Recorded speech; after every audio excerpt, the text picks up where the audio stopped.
Imagine this. You're on the phone with a friend. They've made you angry, and in your fight, you told them that you want to be left alone for a bit. You say they aren't allowed to come to your house until further notice, and that's when the dam breaks. They tell you that if you don't let them come over, they'll drive their car over a cliff. You don't want to be the reason they do something like that, so you agree to allow them to come over.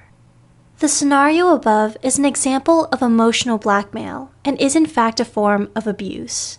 At Psych2Go, we hope to bring light to a form of emotional abuse many don't even know exists. If you notice similarities to the above scenario or any of the points in this video, please speak with a licensed mental health professional. Here are 4 ways to tell what emotional blackmail is. 1. Understanding what emotional blackmail really is. Emotional blackmail, as described by Susan Forward, PhD, in her book Emotional Blackmail, when people in your life use fear, obligation, and guilt to manipulate you. Emotional blackmail is a tactic used by abusers to threaten you to get what they want. The point is to make you feel fear, obligation, or guilt, or FOG, so they can have things go their way. This may be something as simple as throwing a fit, or going as far as threatening to go back to drug use if they can't see someone or be somewhere they want to be. The whole point is to refuse to take responsibility for their own actions and instead blame others for their bad decisions. 2. Knowing what constitutes an emotional hostage situation. By the definition above, it could be easy to assume that all children take their parents hostage emotionally.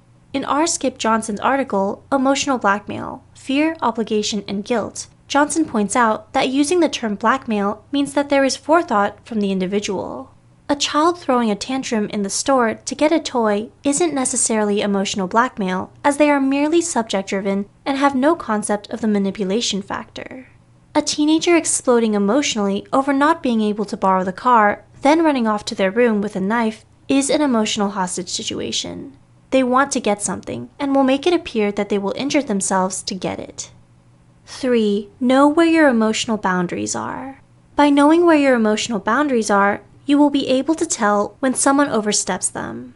In the early stages of this form of abuse, you might not even register that something's wrong. You may just assume that the other person gets carried away at times. As time goes on, you might start to feel like the other person places you between a rock and a hard place. Either option you have is a bad one, but you tend to favor those that are the lesser of the two evils. This is emotional manipulation at its finest. What you want isn't important. It's about what the other person can do to elicit the emotional response that they want. 4. You are where their feelings lie.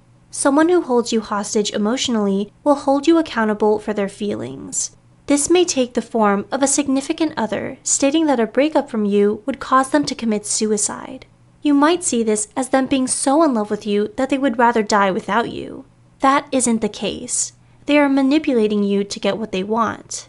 The point is to hold you accountable for the feeling of sadness that would follow a breakup.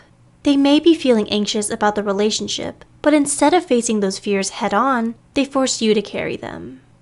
Understanding what being held hostage emotionally and emotional blackmail really means is a great start.